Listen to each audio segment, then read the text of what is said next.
차트가 계속 오르다가 어느 순간 다시 내려오는 모습, 반대로 계속 떨어지던 차트가 어느 순간 다시 올라가는 모습. 차트를 보신 분들이라면은 이런 장면을 수도 없이 보셨을 겁니다. 그리고 그때마다 비슷한 고민을 하게 되죠. 여기서 더 오를까? 아니면 다시 내릴까? 그런데 이제 이런 고민은 나 혼자만 하고 있는 걸까요? 아니요. 트레이딩을 하는 거의 모든 사람이 비슷한 생각을 합니다. 가격이 계속 올라가면은 수익을 실현하고 싶은 사람이 생기고, 어느 정도 가격이 내려오면은 저렴해졌다고 판단해 사고 싶은 사람도 나타납니다. 이처럼 수많은 사람의 매수와 매도 심리가 부딪히면서 우리가 매일 보고 있는 차트의 상승과 하락의 파동이 만들어집니다. 결국 차트는 단순히 가격만 기록해 놓은 그림이 아닙니다. 시장에서 거래하는 사람들의 판단과 심리가 시간 순서대로 쌓여 있는 기록이죠. 그리고 이런 심리는 가격이 강하게 움직인 뒤 일정 구간에서 다시 반대 방향으로 움직이거나 기존의 흐름을 이어가는 흔적을 반복해서 주워 남깁니다.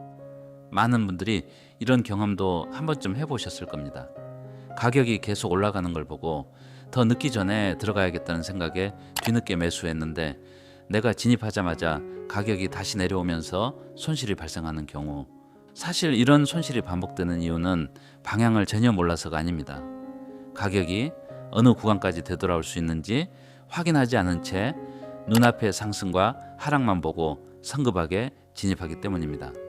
그런데 차트를 자세히 살펴보면 가격이 크게 오른 뒤 아무 자리에서나 조정을 끝내는 건 아닙니다. 반대로 크게 하락한 가격 역시 아무 구간에서나 반등이 끝나는 건 아니죠. 가격이 한 방향으로 크게 움직인 뒤에는 이전 움직임의 일정한 비율만큼 되돌아오며 반응하는 구간이 반복해서 나타납니다. 그리고 이 되돌림의 비율을 차트 위에서 확인할 수 있게 해주는 도구가 바로 피보나치 되돌림입니다. 그래서 오늘은 앞서 말씀드린 추격 매수와 성급한 저점, 매수 같은 실수를 줄일 수 있도록 피보나치 되돌림의 원리부터 차트에 그리는 방법, 실제 진입 기준까지 하나씩 알려드리겠습니다. 오늘 영상을 끝까지 시청해 주시면은 가격이 올랐다는 그 이유만으로 뒤늦게 따라 들어가거나 많이 떨어졌다는 이유만으로 섣불리 매수하는 대신 어느 구간에서 매매를 준비해야 하는지 기준을 세우실 수 있을 겁니다. 피보나치 되돌림은 가격이 크게 움직인 구간의 고점과 저점을 연결하면 그 움직임이 어느 정도까지 되돌아올 수 있는지를 0.382, 0.5, 0.618과 같은 숫자로 차트에 표시해주는 도구인데요. 쉽게 말해 가격이 이미 오른 뒤 무작정 따라 들어가는 게 아니라 어느 정도 조정을 받았을 때 매매를 준비해야 하는지 미리 확인할 수 있게 해주는 겁니다. 반대로 그 가격이 크게 하락했을 때도 어느 구간까지 반등하면은 다시 하락할 가능성이 있는지를 살펴볼 수 있죠. 하지만은 피보나치를 사용하면서 대부분이 막히는 부분은 숫자가 아닙니다. 피보나치를 도대체 어디에서부터 어디까지 그어야 하느냐는 겁니다. 피보나치는 시작점과 끝점을 어디에 설정하느냐에 따라 모든 숫자의 위치가 달라집니다. 고점이나 저점을 조금만 다르게 선택해도 0.5와 0.618 구간이 완전히 다른 자리에 표시되죠. 결국 잘못된 고점과 저점에 선을 긋는 순간 아무리 유명한 피보나치 비율을 사용하더라도 실제 시장 구조와 전혀 다른 자리를 기다리게 되는 겁니다. 그래서 오늘 영상에서는 어떤 고점과 저점을 기준으로 설정해야 하는지, 언제 진입해야 하는지까지 하나씩 알려드리겠습니다. 여기에 피보나치를 사용할 때 가장 많이 틀리는 시작점과 끝점을 차트에 직접 표시해주는 보조지표도 구독자 여러분에게 무료로 안내해드릴 예정인데요. 영상 끝까지 집중해서 시청해 주시면은 피보나치를 처음 사용하시는 분들도 실제 차트에서 그대로 따라 하실 수 있을 겁니다. 먼저 피보나치가 왜 특정 가격대에서 반복적으로 반응하는지 알아보겠습니다. 예를 들어 비트코인 가격이 저점에서부터 상승했다고 가정해보죠. 이미 저점에서 매수한 사람은 가격이 올라갈수록 어느 순간 수익을 실현하고 싶어집니다. 반대로 상승을 놓친 사람은 높은 가격에서 뒤늦게 따라 들어가기보다 가격이 어느 정도 조정을 받았을 때 매수하려고 기다립니다. 이처럼 수익을 실현하려는 사람과 조정을 기다렸다가 새롭게 매수하려는 사람의 판단이 겹치는 구간에서 가격의 움직임이 잠시 약해지거나 다시 반등하게 됩니다. 피보나치는 이런 되돌림의 깊이를 일정한 비율로 나눠 보여줍니다. 그 중에서도 실제 트레이딩에서 가장 많이 사용되는 되돌림 비율이 0.5와 0.618입니다. 가격이 전체 움직임의 절반 정도를 되돌린 0.5 구간, 그리고 피보나치의 대표적인 황금 비율인 0.618 구간. 트레이딩에서는 보통 이 두 숫자 사이를 골든존이라고 부릅니다. 상승 추세에서는 가격이 골든존까지 조정을 받은 뒤 다시 올라가는지를 확인하고, 하락 추세에서는 골든존까지 반등한 가격이 다시 저항을 받고 내려가는지를 살펴보는 방식입니다. 즉 피보나치는 매수와 매도를 준비할 가능성이 높은 범위를 미리 정해놓는 도구입니다. 여기까지만 들으면은 사용법은 굉장히 단순해 보입니다. 상승 추세에서는 저점에서 고점, 하락 추세에서는 고점에서 저점, 그리고 0.5와 0.618 사이의 골든존에서 가격 반응을 확인하면 되는 거죠. 하지만 실제 차트를 펼쳐보면 곧바로 문제가 생깁니다.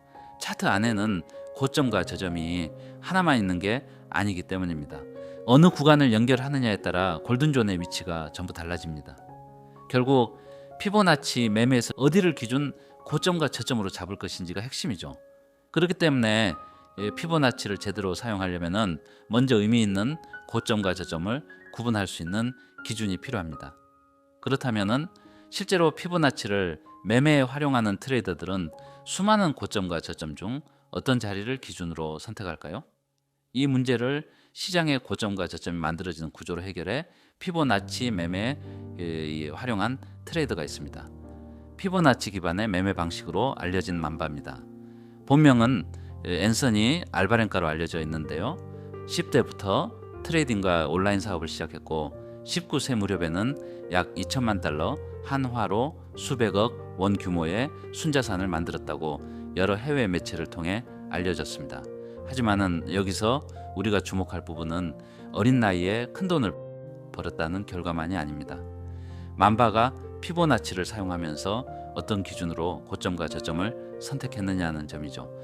만바가 피보나치 매매로 주목받은 이유는 남들이 모르는 특별한 숫자를 사용했기 때문이 아닙니다. 0.5와 0.618이라는 숫자는 피보나치를 사용하는 사람이라면 누구나 알고 있습니다. 차이를 만든 건 그 숫자를 어느 가격 움직임에 적용했느냐입니다. 만바는 차트에 보이는 아무 고점과 저점을 연결한 뒤 가격이 반응하기를 기다리지 않습니다. 먼저 현재 시장이 어떤 고점과 저점의 구조를 만들고 있는지 확인하고 실제로 시장의 방향을 만들어낸 의미 있는 움직임만 피보나치의 기준으로 선택합니다. 즉 피보나치를 먼저 그어놓고 가격을 억지로 끼워 맞추는 게 아니라 의미 있는 추세를 먼저 구분한 다음 그 움직임에 피보나치를 적용하는 방식이죠. 그리고 그 고점과 저점의 구조를 구분할 때 활용하는 기준이 바로 다우 이론입니다. 다우 이론에서는 시장의 방향을 고점과 저점의 변화로 판단합니다. 상승 추세에서는 이전보다 높은 고점이 만들어지고 조정이 나오더라도 이전보다 높은 저점이 형성됩니다. 고점과 저점이 계단처럼 점점 높아지는 구조죠.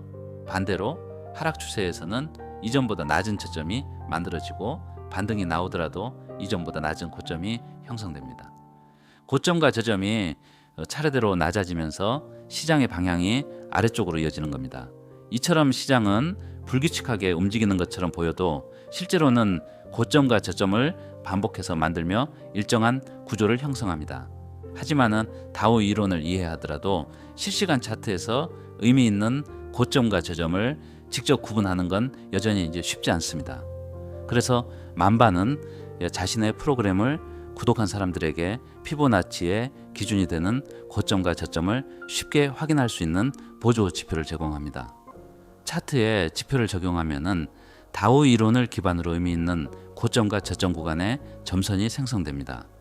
녹색 점선이 나타났다면은 상승 구간에서 피보나치를 그을 기준점이 표시된 것입니다. 이땐 녹색 점선으로 표시된 저점에서 고점 방향으로 피보나치를 연결합니다. 반대로 적색 점선이 나타났다면 하락 구간에서 피보나치를 그을 기준점이 표시된 것입니다. 이 경우에는 표시된 고점에서 저점 방향으로 피보나치를 연결하면 됩니다. 아무리 골든존을 정확하게 알고 있더라도 시작점이나 끝점을 잘못 잡으면 실제 시장 구조와 전혀 다른 자리를 기다리게 되죠. 이 지표는 바로 그 시작점과 끝점을 차트에 직접 표시해 주기 때문에 피보나치를 처음 접하는 분들도 훨씬 쉽게 기준을 잡을 수 있습니다. 그리고 보여드린 보조 지표는 영상을 시청해 주신 구독자 여러분에게 작은 이벤트 형식으로 전달해 드리려고 합니다. 다만은 지표 안내와 설정 방법을 한 분씩 직접 도와드려야 하기 때문에 이번 보조 지표는 선착순 100분에게만 전달해 드릴 예정입니다. 보조 지표가 필요하신 분들은 먼저 구독과 좋아요를 눌러주시고 댓글에 피보나치 보조 지표라는 문구와 함께 영상에 대한 응원의 코멘트도 남겨주세요. 여러분이 남겨주시는 댓글 하나하나가 제가 새로운 영상을 준비하는데 정말 큰 힘이 됩니다. 댓글을 작성하신 뒤 고정 댓글에 있는 신청 링크를 통해 접수해 주시면은 확인 후 지표 전달 방법과 차트 설정 방법까지 함께 안내해 드리겠습니다. 지표를 신청하셨다면은 이제부터가 더 중요합니다. 지금부터 이제 롱 포지션과 숏 포지션에서는 피보나치를 어떻게 설정하고 어느 시점에 진입해야 하는지 차트를 통해 하나씩 알아보겠습니다. 먼저 롱 포지션 진입 기준부터 살펴보겠습니다. 차트에 녹색 점선이 생성됐다면 상승 구간에서 피보나치를 그을 고점과 저점이 표시된 것입니다. 이때 지표가 보여주는 저점에서 고점까지 피보나치를 연결합니다. 그리고 바로 매수하는 게 아니라 가격이 조정을 받을 때까지 기다립니다. 가격이 0.5와 0.618 사이에 골든존에 들어오면은 바로 진입하는 게 아니라 그 구간에서 실제로 반등이 나오는지를 확인한 뒤 롱 포지션에 진입합니다. 손절은 피보나치를 시작한 기준 저점으로 설정합니다. 가격이 이제 이 기준 저점을 이탈했다는 건 우리가 피보나치를 그렸던 상승 구조가 더 이상 유지되지 않을 가능성이 커졌다는 의미이기 때문입니다. 반대로 숏 포지션은 차트에 적색 점선이 만들어졌을 때 확인합니다. 지표가 표시해준 고점에서 저점 방향으로 피보나치를 연결한 뒤 가격이 반등하면서 골든존으로 올라올 때까지 기다립니다. 이후 가격이 0.5와 0.618 사이에서 더 이상 올라가지 못하고 상승하던 캔들의 힘이 약해지거나 윗꼬리가 만들어진 뒤 다시 음봉으로 전환된다면 숏 포지션에 진입합니다. 손절은 피보나치를 시작한 기준 고점으로 설정합니다. 가격이 기준 고점을 넘어섰다면 앞서 확인했던 하락 구조가 무효화될 가능성이 커졌다고 볼 수 있기 때문입니다. 결국 이 전략의 핵심은 굉장히 단순합니다.